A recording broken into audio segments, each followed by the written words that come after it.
الرحیم اذان کے بغیر جماعت کرنا۔ اذان کے بغیر مسجد یا بیرون مسجد جماعت کرنے سے نماز ہو جاتی ہے، لیکن سنت مؤکدہ ترک کرنے کی وجہ سے سخت گناہ گار ہوگا۔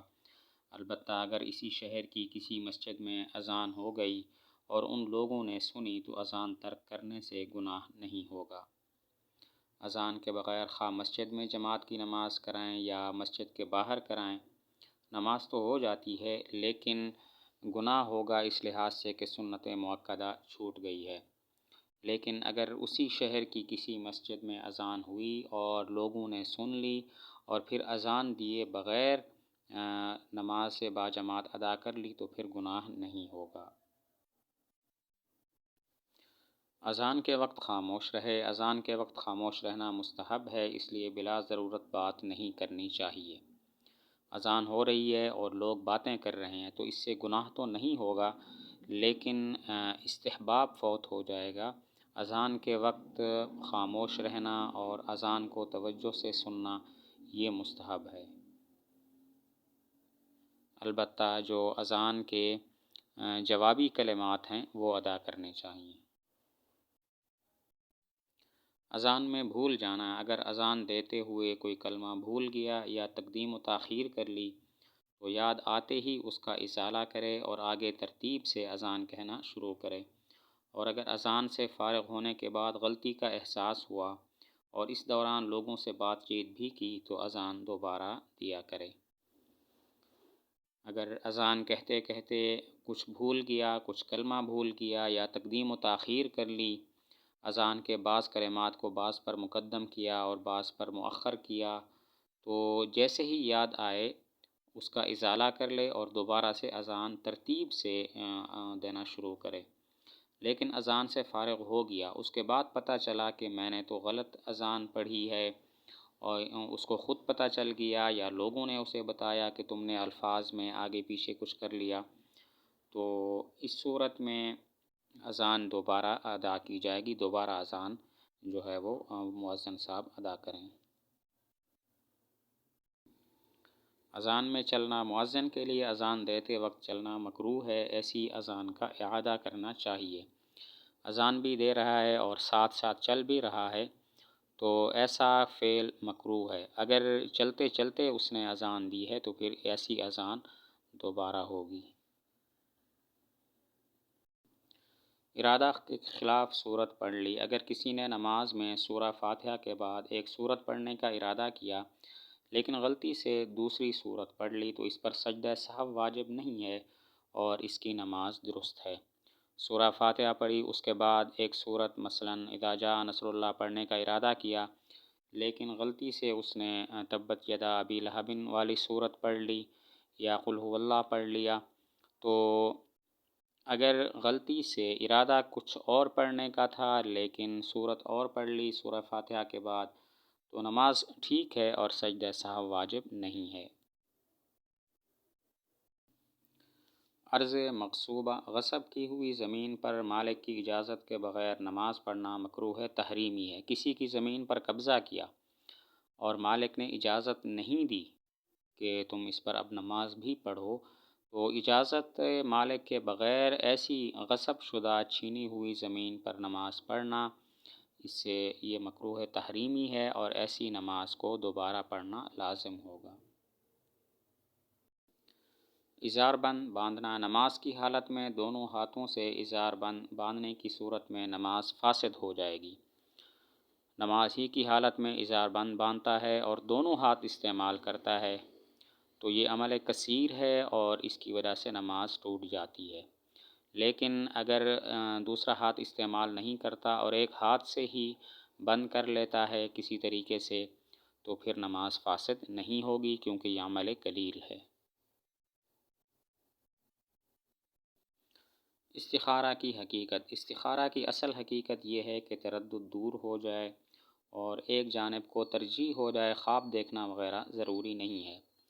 استخارہ کا معنی ہے خیر طلب کرنا، کہ میں فلاں کام کرنے کا ارادہ کرتا ہوں، اے اللہ میرے لیے اسے مجھے خیر عطا فرما اور اچھا راستہ مجھے دکھا کہ میں یہ کام کروں یا نہ کروں۔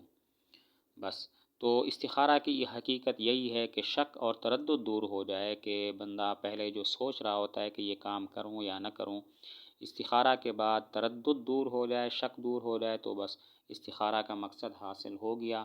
کسی ایک جانب کو دلی اطمینان حاصل ہو گیا کہ اس کو ترجیح دینی ہے کرنے یا نہ کرنے کے لحاظ سے، تو استخارہ ہو گیا۔ باقی جو لوگوں میں مشہور ہے کہ خواب نظر آئے گا تو استخارہ کا پتہ چل جائے گا، اس کی کوئی حقیقت نہیں ہے۔ خواب میں کسی چیز کا نظر آنا ضروری نہیں ہے۔ استخارہ کی نماز، جب کسی کو کوئی کام درپیش ہو اور وہ کام جائز ہو اور اس کے کرنے نہ کرنے میں تردد ہو، یا اس بات میں تردد ہو کہ وہ کام کس وقت کیا جائے، مثلا کسی کو مکان لینی ہو، یا دکان لینی ہو، یا شادی کا کوئی مسئلہ ہو، تو ایسی حالت میں مستحب یہ ہے کہ استخارہ کی نیت سے 2 رکعت نماز پڑھے اور اس کے بعد دعا پڑھ کر سو جائے۔ پھر اس کے بعد دل جس طرف مائل ہو وہ کام کرے۔ اگر وہ کام کرنے کی طرف دل مائل ہو رہا ہے تو طبیعت کو رغبت اگر ہو رہی ہے تو وہ کام کرے، ورنہ نہ کرے۔ استخارہ کی نماز کی حقیقت یہ ہے کہ کوئی کام کرنا ہے مثلاً، اور وہ کام جائز بھی ہے، مثلاً مکان بیچنا ہے یا مکان خریدنا ہے، یا دکان بیچنی یا خریدنی ہے، یا شادی کرنی ہے، اور شک ہو رہا ہے کہ میں یہ کام کروں یا نہ کروں، تو پھر مستحب یہ ہے کہ استخارہ کی نیت سے 2 رکعت نماز پڑھے، اس کے بعد دعا پڑھ کر سو جائے۔ اس کے بعد خواب نظر آئے کہ فلاں کام کرنا چاہیے، جس میں اشارہ ملتا ہو کہ یہ کام کروں یا نہ کروں، یا خواب کے بغیر ہی دل کسی چیز کی طرف مائل ہو جائے، کسی جانب کی طرف کہ مجھے یہ کام کرنا ہے یا مجھے یہ کام نہیں کرنا، اور طبیعت کو ایک جانب کی طرف رغبت ہو جائے، خواہ وہ کرنے کے لحاظ سے رغبت ہو یا نہ کرنے کے لحاظ سے رغبت ہو، تو یہ استخارہ ہے، اور استخارہ کی حقیقت صرف اتنی ہے۔